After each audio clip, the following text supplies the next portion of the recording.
and gentlemen, good day and welcome to Muthoot Capital Services Limited Q3 FY26 earnings conference call hosted by Elara Securities India Private Limited. As a reminder, all participant lines will be in the listen-only mode and there will be an opportunity for you to ask questions after the presentation concludes. Should you need assistance during the conference call, please signal an operator by pressing star, then 0 on your touchtone phone. Please note that this conference is being recorded.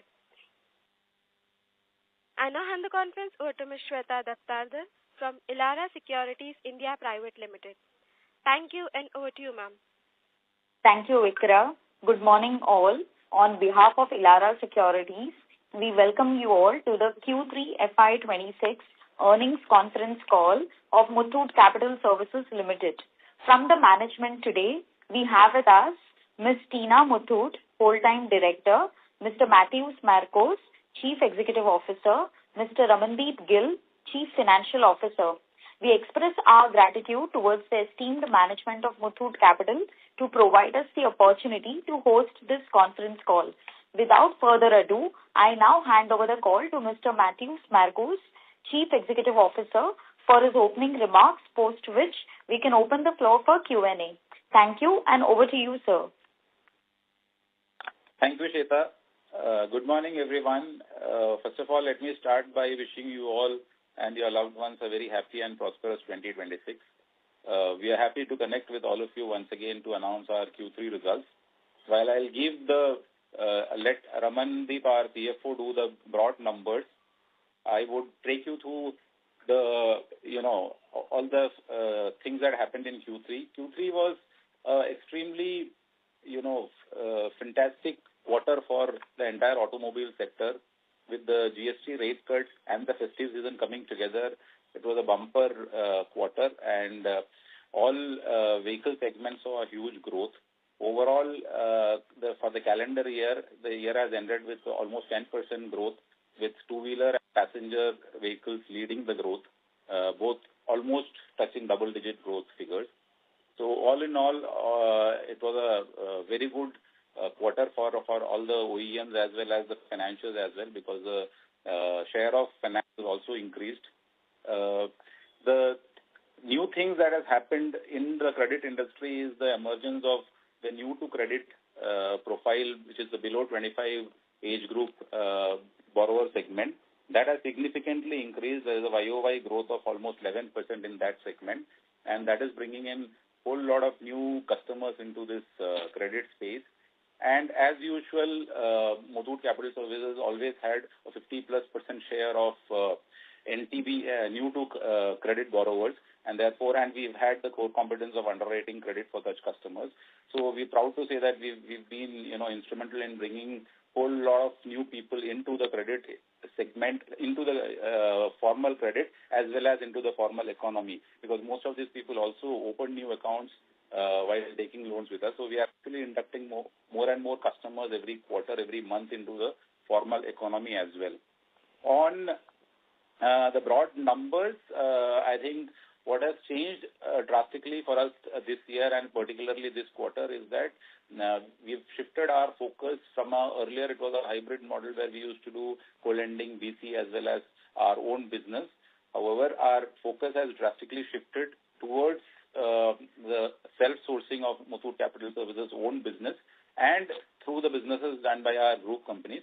So the share of group company business is constantly increasing, while the share of co-lending and BC partners is constantly reducing. That is a strategic move to make our capital more effective, because we are getting better yields on our own sourcing compared to what we were getting from the co-lending and BC partners. So, and therefore, we decided to, reduce that share. That has seen a slight drop in the overall numbers for us. But if you look at the share more closely, the MTSL own business has grown by about 20-25%, whereas the share of the co-lending has come down drastically by about close to 70%. And that would see in the numbers, but as I said before, Ramandeep will take you through the broader numbers. I will take you through the tech initiatives that we have implemented this quarter. We have collection as our main focus, because after the credit underwriting part, most important component of this business is how effectively you can collect. And we have done a lot of tech investments in the collection piece.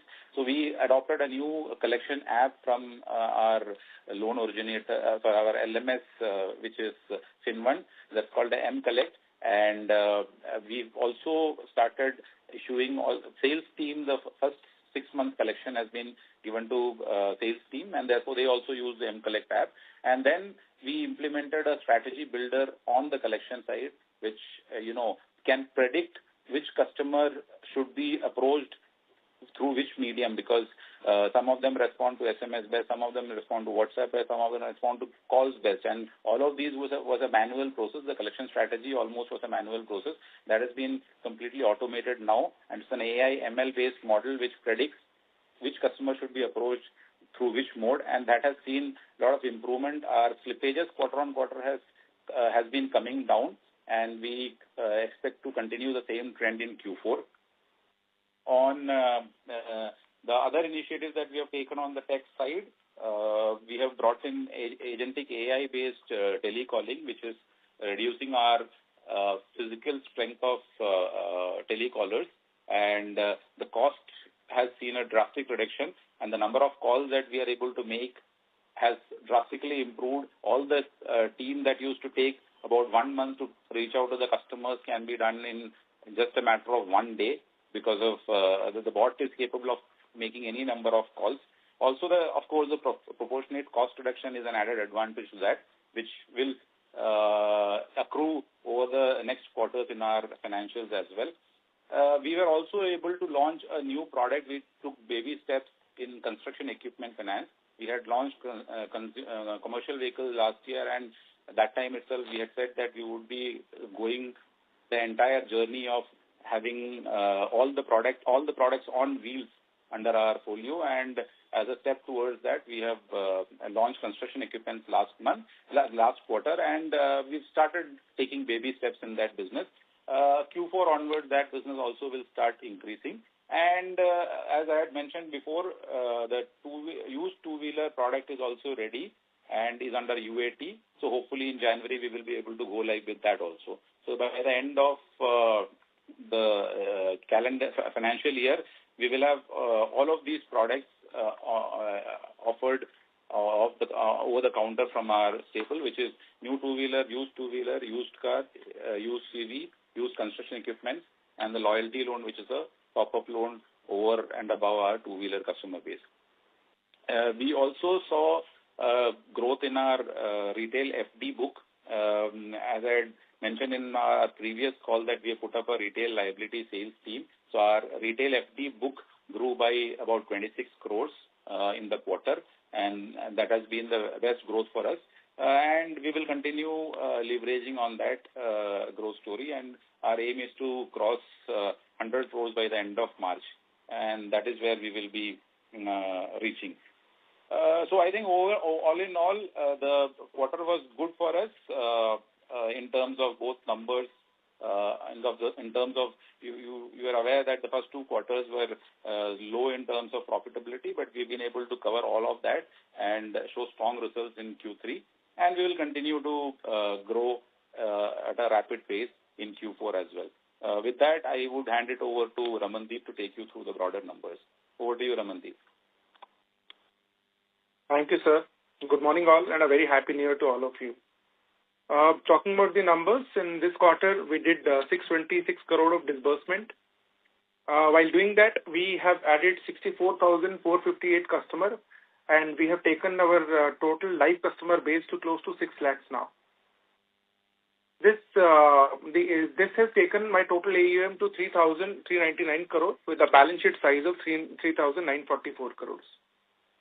The borrowing for the company stood at 3,198 crore, which took debt to equity of the company at 4.81x, and the CRAR of the company stood at 22.49%.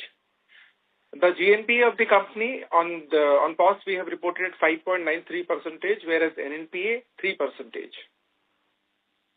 The total growth from the quarter 3 of last year till now, the company has seen, wherein last quarter 3 of 25 financial year, The total AUM of the company was 2,832 crore. That has grown up to 3,399 crore in this quarter.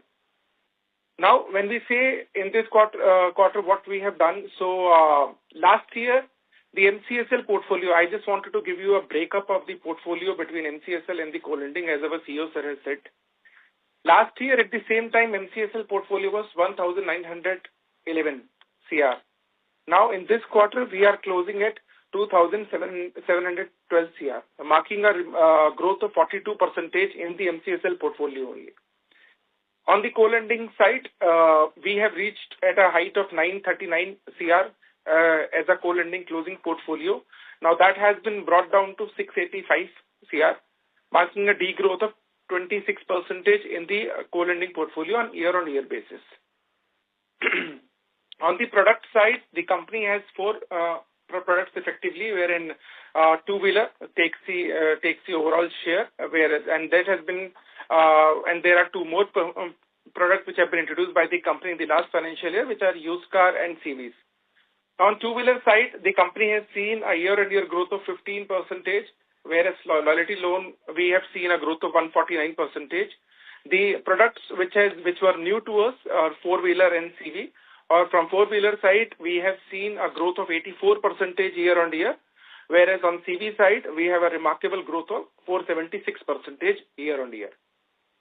Now, talking about the NPAs of the company and what is the kind of impairment expense that we have incurred that you people can also analyze in the financials as well. Product-wise, first we'll have split it into these four products, which are two-wheeler, used four-wheeler, CV, and loyalty loans. On my two-wheeler, the AUM of 2,308 crores, we have reported a NPA number of 214 crore. Of that, the provisioning has been made as 111 CR as a 50% provisioning. On used four-wheeler, the AUM stood at 136 crore with NPA of 2.40 CR. On that, the provisioning is 2.81 crores. And on the CV side, the closing AUM is 186 crore with 75 lakh of NPA. The provisioning here is 2.5 crores. Loyalty loan, we are closing an AUM of 50 crore with an NPA of 1.48 crore. Provisioning is 86 lakh, which is 50%. On CV and used car, since these are new businesses for us, that is the reason impairment expense for these is higher than the NPAs. So overall impairment for this, including stage 1, 2, and 3, if we take on the NPA, it is more than 100%. Now, talking about the business of the company, last year at the same quarter, we did 845 crore of business. In this year, we did 625. Primarily, the growth we can see in the MCSL portfolio, but yes, in the other portfolio like partnerships, we have seen a degrowth here. Rating of the company in this quarter, CRISIL has upgraded us, like A+ was there. Now that has become A+ with a positive outlook with the A+. Now, from the revenue side of the company, which we can analyze from the P&L as well, the comparison has already been shared for the year-on-year. So for the first 9 months of the last year, the company has posted a revenue of 336 crore. In the first 9 months of this financial year, the company has posted a total income and revenue of 463.85 crore. The finance cost of the company, which was for the first 9 months of the last year, stood at 156 crore. That we have closed at 237 crore, which is basically a contribution towards the increase in the AUM. The OPEX of the company, which was 123 crore, we in first 9 months of the last year. Now in this year, we are reporting at 163.76 crore. The impairment expense, which was only 2.82 crore for the first 9 months of the last year, now therein we have seen it has gone up to 54.59 crore, which has given us a bit of it in the profitability of the company for this year. In this year, taking the conscious call, because we knew that from the Q4 of the last year onwards, slippages were happening in the NPA. So company has took a conscious call of taking my NPA, of taking my LTV from which used to be 84.57%. Now that has been brought down to 79% as an LTV on which we are operating.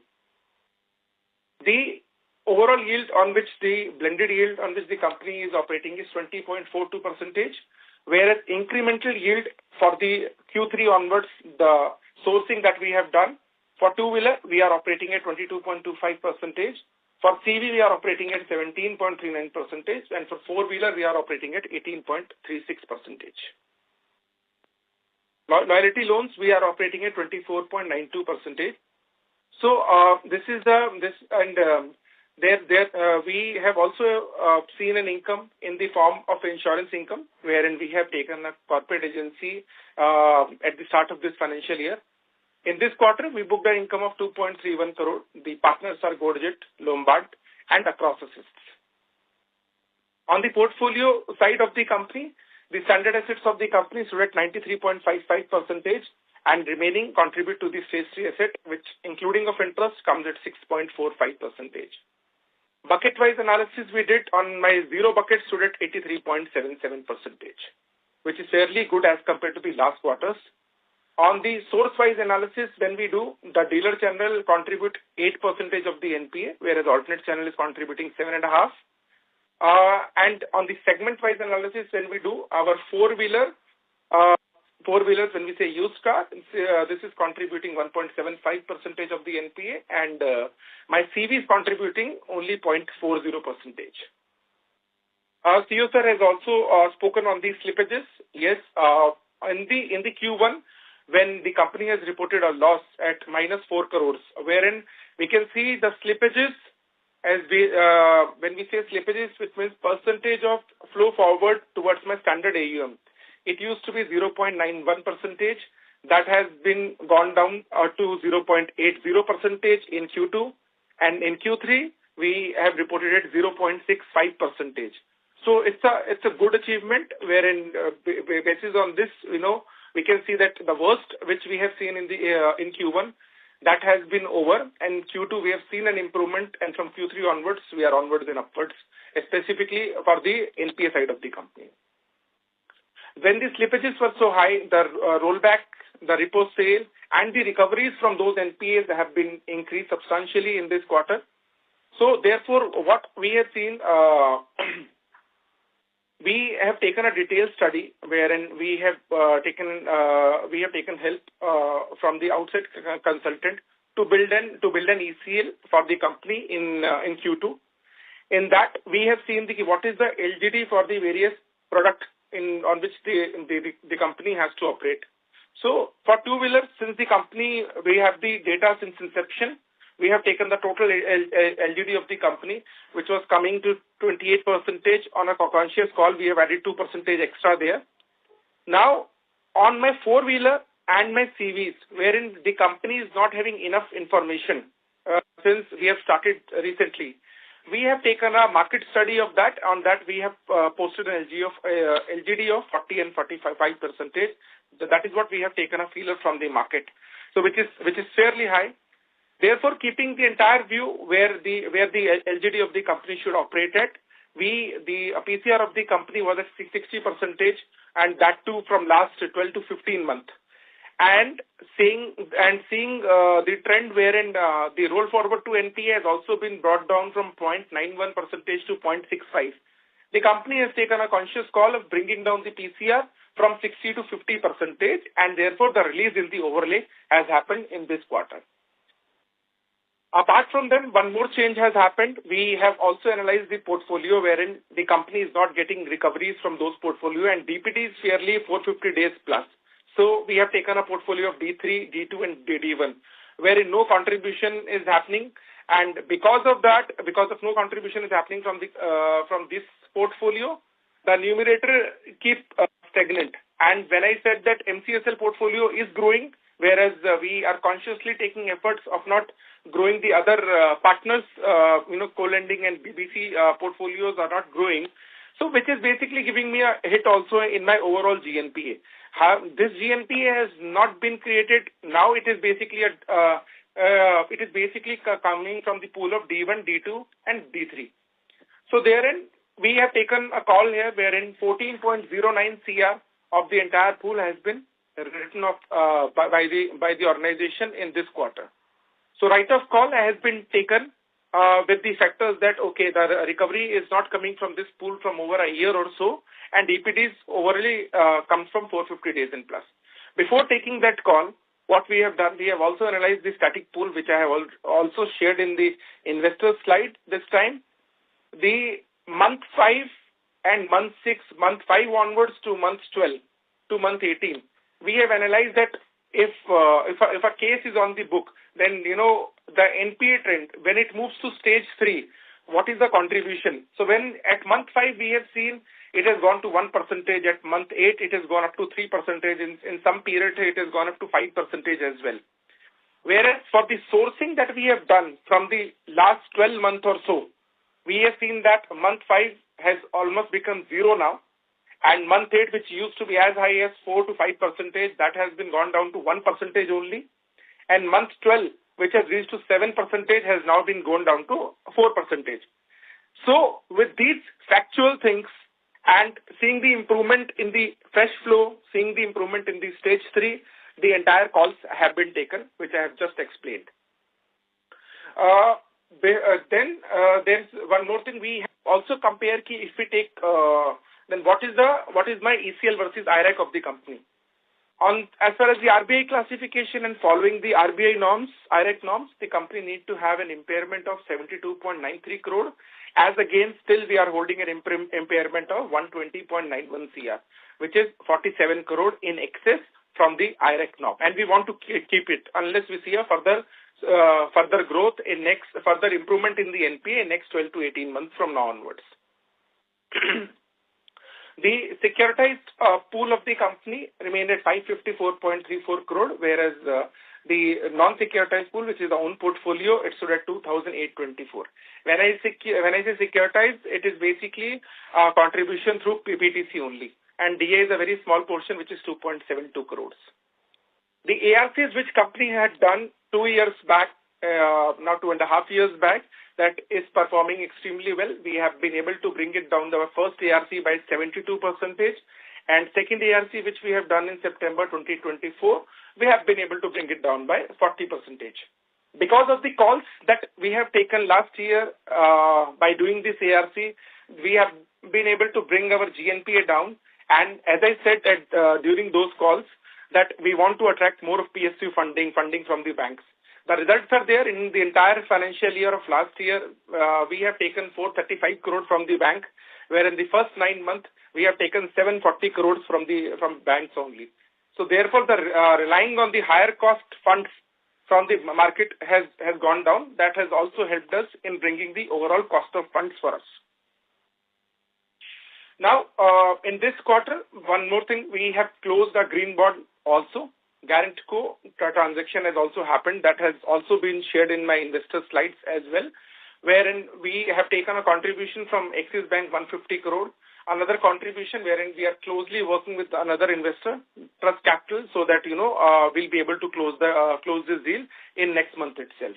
So that is something which is 300 CR of fund that has been provided for a period of 6 years. So on a vintage of 3 years of my portfolio, the churning will happen 2 times.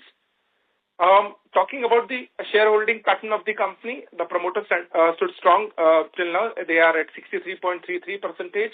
The retails standing at 26.31%, and remaining is contributed by the corporates.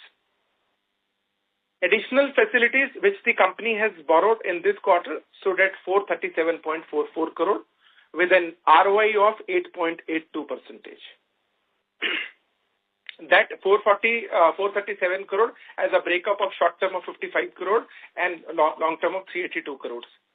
So during this year, we always compare from quarter to quarter only, and this is a comparison which I want to say for quarter 2 and 3, whereas if we see the changes in the new NCD raised by the company, the rate has been gone down by 0.53%. In my new CPs, which have been raised by us from quarter 2 to quarter 3, the overall rate has been brought down by 0.60%. The PTCs have been brought down by 0.4%, whereas working capital demand loan from the bank in Q2, that has been brought down by 0.06%, and in Q3 it has been brought down by 0.13%. On the fixed deposit side of the company has made a remarkable growth in Q3 as compared to Q2, wherein the growth stood at 243%. We have raised 25.81 CR from the fixed deposit of the company, taking the total book at 67.28 crore with an aim to close at more than 100 crores by the end of this financial year. Talking about the structural liquidity and the ALM that has been filed by us to RBI, we can clearly say that there is no cumulative mismatch as of now. The liquidity of the company remains firm, wherein we are always reporting an LCR of the requirement from the RBI is 100%. We are hovering around somewhere around 115 to 125%, which is a very, very good sign. The term sheets and the sanction on hand has already provided us enough strength to say that, we'll be able to maintain this LCR for the next 2 quarters as well. So now, and then, the overall investments in the overall yield, which the company does in terms of my PTC investment, SLR investment, the fixed deposit that we have with the bank, we are carrying an overall yield of 7%. In quarter 2, wherein I had a borrowing cost on my ROI at 9.66%, in quarter 3 I am reporting this as 8.82%, which is a very significant change, a drop. And the XR of 10.30% has been reported at 10.09%, which it is also a very significant drop. With this, I would like to hand over the call to Shweta to take the questions. Thank you so much.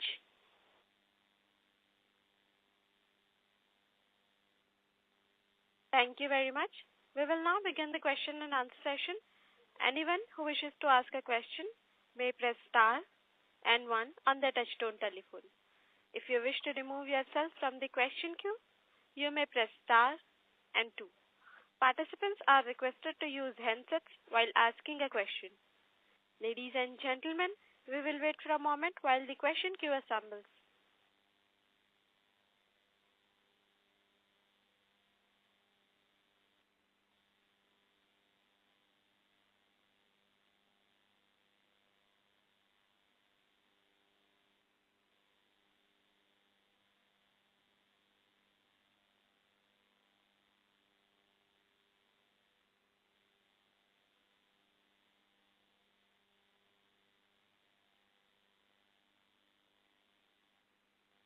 The first question is from the line of Amit Mehendale from Robo Capital. Please go ahead. Thank you. My first question is on loan book. So how do you see loan book in FY27 and 28? And also there was a discussion last time on 2% ROA on the last call. So how did you see that? Did you see you hitting ROA of 2% in next year?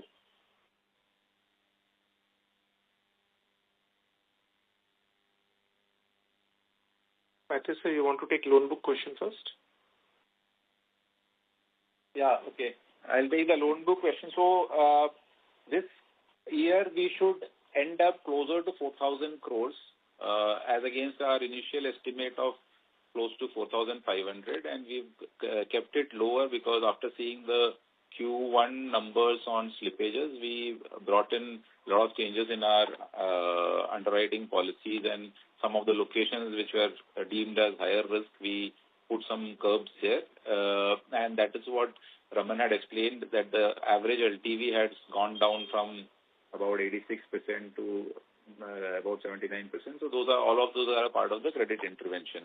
But having done that and seen the results on the existing portfolio and how the new portfolio that has been created this year has behaved, we are confident to go along with the growth path. So the earlier guidance that we had given as a part of our strategic objective is to become a 10,000 crore AUM company by 2028. We are not revising our guidance. So according to that, we will calibrate our, so next month when we go into our budget session, we will build our budgets around that number so that we don't miss that 2028 mark of 10,000 crores. So that's the broad guidance. This year we should close with around 2,500 crores of disbursement, and next year onwards we should look at anything close to 4,000 crores as additional incremental disbursement. Raman, you can take the question on ROA. Yeah, second thing, okay, thank you so much for asking this question. So, as I said in last quarter also, which I missed saying when I was initially speaking to you, I have also said one more thing in last quarter that we will be doing a DA, right? And that was also a part of the plan which we wanted to execute in Q3. Two reasons stopped us. Number one, the portfolio growth has to come. Now we know that overall portfolio, because our partnership is not growing and doing a DA at the same time, the growth will not come. Number one. Number two, the deals that we wanted to do a fairly large ticket, wherein the overall cost of the company has to go down. So that is the reason all those trends which I have shows my stage 3 asset trend in month 5 to month 12 is going down. That is all helping me in securing a deal now. So with that, the overall costing of the company can also be saved. So we have tried that, but the deal size and the rate of the deal has not matched as well. So in this quarter, we want to do that. With this will help us in bringing up my overall ROA for the closing year. Second thing, on the next year, then what will happen is, based on my Q3 results, wherein I have seen the slippages improvement, I am expecting the same slippages to continue, right? I'm expecting some same slippages, which means 0.65 will become will stay 0.65 or lower, but the overall denominator will grow. So which means the total NPA and the GNP of the company would be much lower. So those numbers also we have received internally. We are just working on it, how it will look like. With this trend, I am expecting a good ROA for the upcoming year as well. But most importantly for us, that how we close this FY. So based on all the workings that we are having, we are trying to close one transaction of DA with a good NPA numbers at the end of next 2 months. So we people will be able to communicate the exact ROA numbers, which will be close to at the end of next quarter call. That how we are going to go in the upcoming financial year. Thanks for that, sir. If I may look at the quarterly numbers, if your NII, for example, Q3 is about 74 crores and OPEX is about 58 crores. So if I do basic math, it leaves us with about 60 crores a year. And if I take a steady state 2% provisioning on the loan book, that also gives me about 60 crores. So I don't know how, you're calculating, but I don't see, any number anywhere close to 2%. And maybe you can, correct my numbers, quarterly numbers, that will help. Yeah. So I'm just opening that file only now. So when you say NII for this quarter, you have seen 74 crores. Wait a minute. I am just opening that as well. Yeah. So NII is 74 crores. You are right. Is about 58. Yes, you are right. Yeah. Sir, two things will contribute to that, this NII, which I have also tried and shown there, but I will explain during with the maths only here. The incremental ROI, I am at 20.42%, which I have said in my call. And my incremental ROI has become 22.79%. So that ROI is something which is contributing towards the top line. Number two, my cost of funds are going down. And number three, the impairment cost, which you have taken at 2%, I am as of now is 1.25% on the entire book. And this is what we want to continue with the same. So with that, I'm expecting good numbers, because when you see that your overall top line will increase by 2% on a business of around 2,600 crore, which is a basic average business. When you take the 2% crore, the 52 crore would be additional on that, right? And when you see that 0.50 cost, 0.50 percentage of your cost of funds will also go down, and that is evident from the trend that we are seeing right now. Right, we are expecting a good number. Like even if we raise say 1,300 crore for next year, on that we 0.50% would come around. If I am not wrong, it would come around 7 to 8 crore as a contribution towards from the finance cost as well. So this is what we are expecting, and I hope I am able to answer some bit of your question. Yeah, thanks for that. So just to, clarify, so 2% on the entire book you're expecting yield to work? Yeah. So entire new book, I'll tell you. So next year would be, a beta on the 2% of the book that has been created for 16 months, 12 months for next year and 4 months for this year. Okay. So Right. the average yield was So as we are disbursing now, currently for this quarter, the new disbursements are at 2% higher yield. Is that correct? Yes. Okay. Okay, so thanks for that. I think that's great. My second question is, which is also a follow-up on this, is that, 1.2%, assumptions, I'm not sure how sacrosanct this is, because if you look at, we're adding 40 crores as an MP addition. And I don't see much recoveries as well. So any color on how you're taking 1.2%? Also, if I look at steady state for many years, at least it is 1.5%, 1.6%, if not 2%. Yeah, I'll tell you. So we have taken 1.25% as my cost towards the impairment. So why I have taken them? So there are two parts to it. Number one is how my stage 3 NPA, will behave. So when we say that earlier it used to at month 5, month 8, it used to flow at 2 to 4%. Now it is at 1%, right? So that is something which will help us. Number two, from the yearly, from the since inception, as I also said in the call, we have also built a model with that what sort of LGD that the company is operating since inception till now. So there are recoveries, much recoveries from the NPA that we are seeing. How those recoveries are coming, even if you see that the portfolio that we have sold to ARC 3 years back, now from that 76% recovery has also came. I mean, this is the fastest moving ARC portfolio, which you will also appreciate that fact. The portfolio which we have sold 2 years back to ARC, on that also 40% recovery has also come. Right, so it is just like wherein if we are able to trace the HYP customer, or if we are able to repossess that vehicle and all, so therefore the chances of taking recoveries from those customers multifolds at the same time. So therefore, I am expecting on the old book, yes, whatever happened in Q1 and Q2, wherein we have to provide impairment expense at a higher cost, on that, slowly the recovery will start coming. And that hit we have already taken in the account. So when that hit we have already taken, that impairment expense will get reversed over a period of time. And that is how we have seen in the past as well. Okay, so thanks a lot. That's it from mine. I want to add to what Raman has said. When you are talking about a steady state impairment, you are only considering two-wheeler as a portfolio. But if you look at our incremental portfolio, we are adding more from the other businesses where the delinquency per se is much lower than the two-wheeler. So if two-wheeler at 30 plus at an industry level is at about 7.6% to 7%, these products have a delinquency of less than 3%. Okay, so the incremental book that we are building are on and that was precisely the reason why we wanted to, diversify into multi-product and products which are much safer from a lending perspective.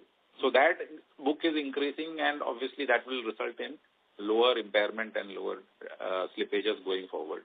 So that will add. Secondly, after the corporate agency license that we've already started billing insurance income as a steady state stream of income, and plus the fact that we've also added roadside assist as a additional product for cross-sell. All this cross-sell will also add to our top line revenue. Right, sir. Thank you very much. I have one quick suggestion before I end.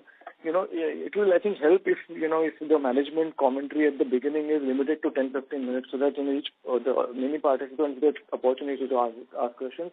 Typically, all the analysts look at the PowerPoint before, attending the call. So maybe just a suggestion from my end, and that's it from my end. Right? Thank you and all the best. Okay. Thank you. Feedback taken. Thank you. The next question is from the line of Rohan Mandora from Equirus. Please go ahead. Yeah, hi sir, good morning. So I just wanted to understand, when you're talking about 4,000 crores of disbursements next year, current run rate is around 600 odd crores. So, what are what will lead to the step up in the disbursement run rate to almost 1,000 crores quarterly? And 3Q being a good quarter where vehicle sales were good, why did we not see an uptick in the disbursement run rate in 3Q? Okay, I will take that question. So we had a steady disbursement of, so last year if you look at, we disbursed 2,900 crores. This year, because of, as I mentioned, we had done policy correction and it took some time to stabilize, we will end up with about 2,500 crores of disbursement.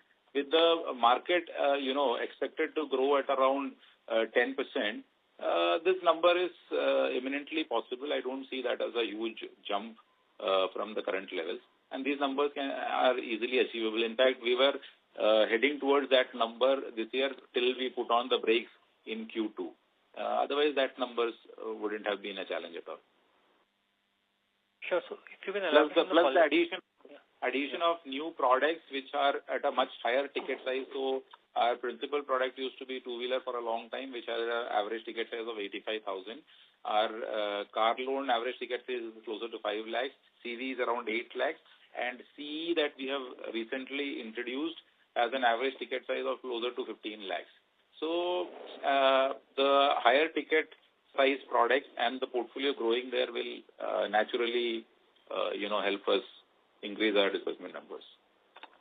So it's a ticket size angle is right, but in terms of the distribution on the connect, how will you originate these incremental loans? Some color around that, and specifically also on the policy correction part that you said, if you can touch upon what was the specific measure that you took? Okay. So we did two things broadly. One was a location risk scorecard, which is we've categorized locations into high risk, low risk, medium risk, severe risk, etc. And based on that, then we also worked with CIBIL to build a customer level scorecard. So CIBIL gives us a color coding of every customer instead of just giving a point-in-time score of a 750, 700, whatever. CIBIL looks at the 36-month track on the bureau and is able to color code the customer into a green, yellow, orange, and red category. Green is very low risk, yellow is medium risk, orange being high risk, and red being severe risk. We outright reject the red categories. And on the green, yellow, and orange, we marry that with the location scorecard, where, green across the board will get certain LTV, certain rates and all that, whereas an orange will vary with the risk of the location per se. So if an orange customer in a low risk location comes, maybe we tend to give him a higher LTV and a lower rate, whereas orange in a high risk location will give it a much lower LTV. The gate criteria gets increased significantly so that only the good customers who genuinely want to come on board will come on board, and not anybody who just wants to try their luck. So that's what we've done on the credit side. Sure. And sir, you also alluded to 50% of the new originations are new to credit customers. Yes, 50%, so yes. I want to understand, in terms of your filtration criteria, other than, say, the location or the cohort from where he's coming, what is the profile of these customers that is a sweet spot for us? And secondly, are there any customer-specific parameters that we look into while underwriting these customers? And how has been the portfolio behavior of NTC versus existing to credit customers in the last 2-3 years? Okay. So one more change that we have done other than the ones that I've already spoken about is that we used to have some 90-plus schemes. And any particular customer opting for one scheme, irrespective of the location, irrespective of the customer profile, will get the same LTV, same rate, etc. across the country. That was our previous model. Now we have reduced these schemes only into 3 categories: income, asset, and no income. So income customer is one who has a credible income source, who is able to, show an income document, and based on that we do the underwriting. An asset customer is somebody who has a own house proof, which we verify with an online document which can be verified online. So here it is not considerably enhancing the credit profile of the customer. However, we know that the customer is contactable because he will not run away. He has his own house, which is worth some amount, which is much, much higher than the loan that we are giving, and therefore he's not going to run away. He is contactable, and therefore, at some stage, at an eventuality, we will be able to, either do a settlement with the customer or do a repossession, so on and so forth. And the NIP is the riskier segment where we have consciously reduced our, LTVs to ensure that only the right profile who has some equity to give will get onboarded. When the customer has in this business, the biggest part is about how much the equity customer is willing to put. If the equity is very low, the interest in servicing the loan becomes lower. But if the equity is substantial, one, we don't incur a loss if we have to finally take a call of a repossession. And two, the customer, since he has an equity put in, he also ensures that even if there is a slight default, he continues to pay the loan and close the loan. I hope that answers. Yes. And lastly, we have seen a 10% Q&Q drop in PCR with a historical trend of 60%. So any specific thought process here? I think Raman had explained. We did a complete redo of our ECL model, and it was done by one of the big fours. And they looked at last 8-year data and looked at our LGD. It was coming to only 34%. So when that was at 34%, we didn't see a reason to keep PCR at such a high level, and that was a conscious call that we discussed internally and with the board, and finally decided to take that call to bring it down to 50%. The increment will maintain around 50%. Okay. Yeah. Thanks. Sure, sir. Thanks a lot. Thank you. Thank you. The next question is from the line of Vinod Krishna from Avendus Wealth. Please go ahead. Sir, am I audible? Yeah, Vinod. Yes, Vinod, you are audible. Sir, if you can, because although you're getting into new loan products, its percentage is still small. So when you say in 2 years you're going to FY27 and 28, you're going to go to 10,000 crore or 8,000 crore. Do you think really that kind of a step up can happen in non-two-wheeler loans, sir? The step up the market is very big. Okay, so actually we have not even scratched the surface of the opportunity. These products, we wanted to see how it is going to shape up in the first year, so we went in a very, very calibrated manner. So the credit policies were kept very strict. So if you see this year across the industry on CV, passenger cars and two-wheeler, there was a uptick in the incremental delinquencies, but our delinquencies on these products are sub 1%. And that is, because we kept the gate criteria very, very strict. So now that we have some comfort, our RC pendencies in these products are the lowest in the industry. So all of those structural things which is required for this business to grow are currently in place. The credit team is in place, the business teams are in place, the SBUs are clearly verticalized, there is a separate P&L being monitored, the business heads are accountable for the P&L. So those structures which is required to scale up or basically to say a foundation has been clearly laid. Now how much high the superstructure has to be built is up to us because the foundation is pretty strong. So and the market is huge. So both these factors put together, we don't see a challenge in scaling up these businesses. And if you see in the last con call, you have guided 800 crores on the conservative side, but we have still only disbursed 600 crores. Any reasons? And how do you see about your year-end guidance of reaching 4,000 crore? Okay, so thanks for asking that. So two things. So if you look at our last year, quarter 3, we did 842 crores. And based on that, our estimate was that, but in that, co-lending was 243 crores. This year, in this 624 crores, the co-lending is only 40 crores. So somewhere this year, we took a conscious call for two reasons. One, if you look at our leverage, we are already at 4.8%. We had to conserve our capital and we didn't want to do it at a low-yielding product, which was co-lending. Two, our co-lending partners are not able to match up with the FLDG requirement, and therefore we said, no, this is not the right way to go ahead. So we curtailed that business, and that is what has impacted. So it was a very, very calculated call. We could have gone beyond 800 crores by increasing the co-lending share, but we decided not to do that. It was a conscious call in the interest of the investors and the company. So, what would be the revised disbursement for Q4, sir? What do you think we'll end up at? We want to, without taking any co-lending, we want to restrict it to 600 crores for Q4. But next year you will go to around 1,000 per project. Yeah, and we will start scaling up from, yes. So obviously not from Q1. So the 600 can go to maybe 750, 800 crores in Q1. But then Q3 is the biggest. So next year Q3 we will really go hammer and tongs. That's the plan. And by which time all these new products like construction equipment, used two-wheelers would have stabilized, the deals would have stabilized, and then we will be able to scale up. So any ROA targets that you can give for next 1-2 years, sir? And how you will reach there? Raman, will you take that question? Yes, I'll take that question. So guidance for this year, as I said in the last question as well, we want to see how the Q4 turns up for us.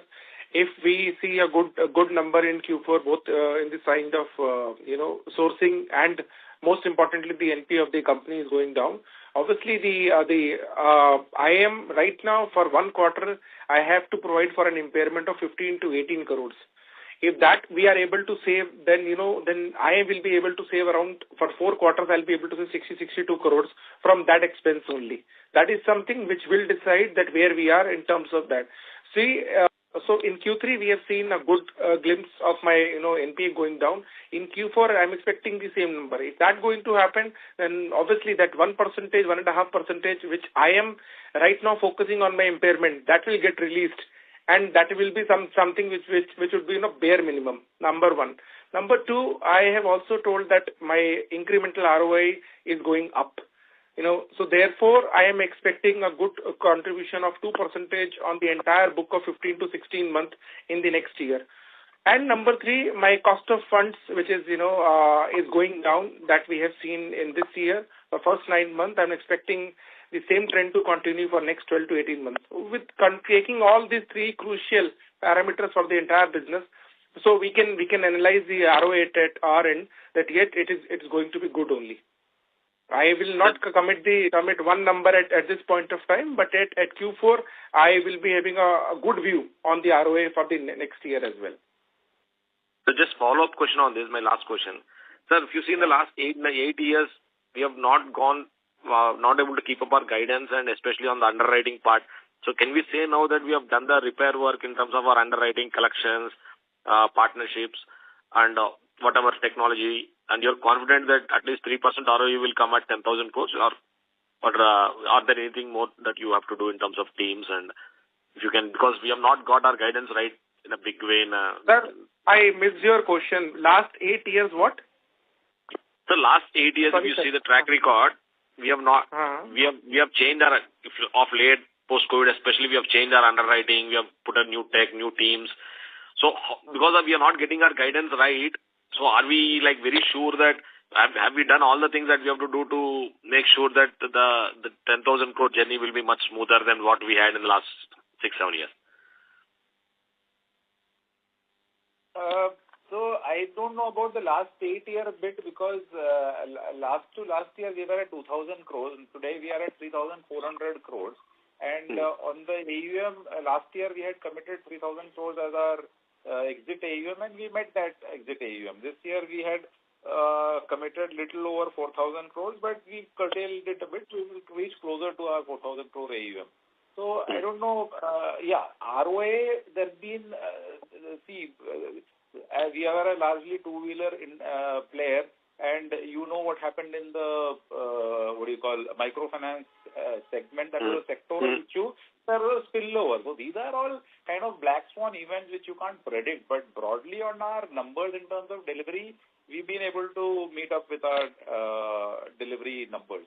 So I don't completely agree there on the part that last 8 years we've not met our numbers. Yeah, there are blips which come because of these kind of events, and we are strong enough to or resilient enough to live through those. So that was my not so comfortable time and still come out strong. So I think that's the strength of the company. No, sir. That my point is, if you see black swans are happening at much more frequency than can be called black swans. So are we ready in terms of the systems and processes that was my question. Yes, That's what we are ready, and we will continue to invest in all the right technology, all the right platforms. That at a group level, the decision is very clear. So we will be up the curve on all the new interventions that come in at various points in time. Thank you, sir. Thank you very much, sir. All the best. Yeah. Thank you. Thank you. The next question is from the line of Tejas Khandelwal from Prudent Equity. Please go ahead. Oh, hi, sir. Am I audible? Yes, Tejas, you are audible. Yeah, so, sir, I've been tracking the company for many quarters now, and asset quality pressure has been building consistently. And in every earning call, each time I have asked about it, the response has been very confident that things are under control, DA deals are going to happen, or profits will come through, and God knows what not.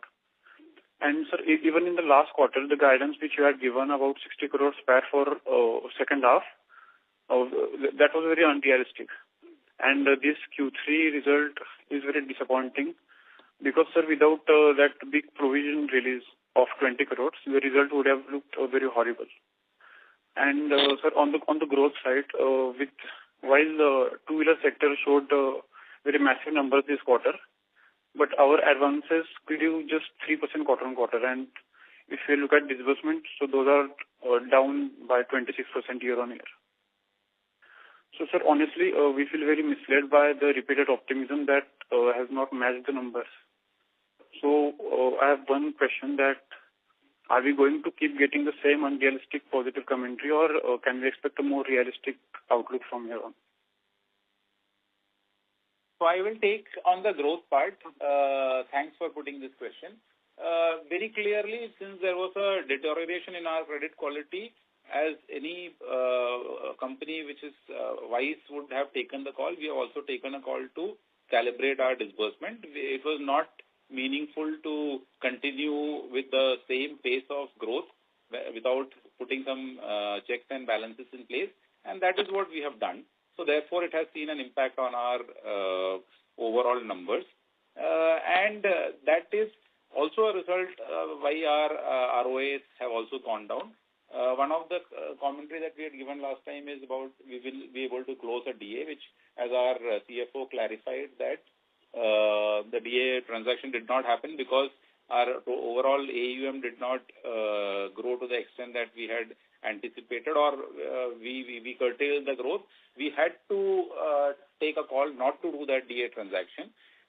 But we all the structural part we have put in place, and we continue to believe that we are on the right trajectory. There could be some shortfall on a quarter-on-quarter basis, but overall we remain committed to the broad numbers of growth and ROA that we are giving to our investors, and we will ensure that, like as I said, on the previous gentleman who asked the question, said that 8 years we've missed. So that is not the case. From 2,000 crores to 3,400 crores, we have grown in the span of 1 year and 9 months. And so that's been, I think, a very significant achievement for a company which was only a two-wheeler loan company. Now we have expanded. So multiple areas that we have given a commitment on, we've been able to deliver. Number one, diversification, which is from a two-wheeler loan company to today a multi-product company. Number two, on a geographic expansion, which was a very, very Kerala, Karnataka-centric business model to a pan-India presence. Number three, on AUM growth, which we've shown that we've almost grown by 50% last year. This year also will end up on an AUM growth of closer to, I think, 30-35%, which will still be better than the industry. Yeah, on the impairment part is the only place where I think we have missed the budget. So I tend to disagree with you on that, because I think but for that impairment part which actually pulled us down, and that is a very, very critical, because of which we had to curtail many other things on the periphery. But other than that, I think we've been very, very conscious on the commentary that we give, on the commitments that we give, and we try to meet up those numbers, and it's a very, very genuine effort towards meeting those numbers. That much I can assure you. We can have blips based on certain sectoral issues and things like that, but on the commitment part, we stand very, very strongly committed. The group stands very, very strongly committed, and as a group, we are a group which has a whole lot of credibility, and we will continue to keep those the credibility impact. The current management is completely committed towards keeping the integrity and the credibility of the group, and we will not fail the investors. That's a very, very strong and firm commitment from our side. However, we may have those blips which are, some of them are way beyond our control, some of them are in our control, but maybe we could have done better. So those things happen in business, and I fully accept as the person in charge of the management, I accept the shortfalls, and I'm willing to correct that. However, I don't agree on the fact that we've not met any of the commitments. There, I have a complete disconnect on that. I hope I am able to answer your question. Yes, sir. One of the few commitments which you have made is on the growth side. So I agree that the AUM is growing and our top line is growing. But, sir, this is profitless growth, and I think which is not for the shareholders. Because the company has shown very... which I agree, but then, see, you are not giving time to the management also. No? So, for instance, we were trying to fix multiple things. Okay, so we've been fixing many of those things. Some of the places we have slipped, and I admit that. But you have to give some time to the management, because we've been able to show, growth in so many areas like diversification of geography, diversification of product, increase of AUM. Then you have to believe in us saying that, yeah, we will be able to show the last mile also on the profitability, and we are fully committed to that. Yes, yeah, when you are trying to fix too many things together, there will be one or two things which may slip, and I take full accountability of that, and we committed towards that. That I agree. But, sir, since last many quarters, sir, you have spent so much on technology and restructuring your underwriting framework. Still, your NPAs have gone from 2.2% to 3.6% just year on year, net NPAs. And without that write-off, sir, the gross NPAs would have also looked very bad. So I agree again with you there. So I think one and the only factor which we have gone wrong is the curtailment of NPA. And again, as you say, technology is not something that you deploy today and you see the results tomorrow. It takes some amount of time for the technology and the scorecards to work and the machine to learn and then give us guidance on what is the future. So that's a work in progress, and I can assure you that's a very, very genuine work in progress. This is the only thing, if I have to agree to that, the only thing that we've missed on curtailing is the NPA cycle, which I had told in our previous calls also. It was not just about technology or something. We also had problem with people. There were people we expanded in the north, but we did not get people, or we had higher attrition in the north, and therefore north is where, if you look at my standalone portfolio in south, it's extremely good. It's one of the best in the industry. I think it's comparable to a private sector bank also. That's the way, because there we already had a collection setup. But when the north, that the slippages happened, it hit us very hard, and it hit us very fast also, which we took some time to go back and work on. But then everything that is required to be done has been done and will continue to do. So that's the commitment from the side of the management.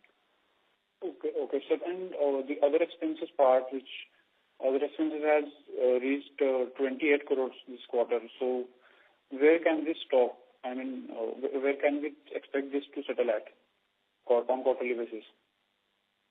Raman, you want to take that? Yeah, I'll take that. So if you compare the quarter versus quarter, yes, you might see that other expenses has gone up, and wherein the other expense is basically towards the function of that what all we are investing towards all my technology, towards my software. Wherein the expansion side of it has already been stopped now. Wherein whatever we wanted to incur for the expansion side, that has already been done. We are very conscious now, whatever, even for a single rupee that we have to do towards the expansion, towards the tech or whatever we have to do. So that is something we are keeping in mind right from the start of this financial year, as we suffered a loss in Q1. And now we know that whatever we will be spending on the other expense side also, that is something wherein we are answerable to each and everything on that. So this is something, we are expecting that these kind of expenses are not growing that much. If they are growing, then they would be having a direct impact on the sourcing or top line. This is what we are expecting from it. And we have started taking a review on it as well. Okay. And sir, what growth can we expect in four-wheeler and CV segment in FY27? So our focus area is on the four-wheeler and CV. We should next year try to close 1,000 crore plus disbursement on both these products put together. And there the runoff is very, very slow because the AUM is just building. So as of now, whatever I disburse is closer to what I add on the AUM in these two products. So it should be in that range. Okay, sir. So those questions are from my side. And sir, I just hope that you do some changes in your underwriting skills, because the company has shown very poor underwriting. So thank you. Pardon? No, I'm saying that I just hope you do some changes in your underwriting skills, because the NPAs are rising like anything.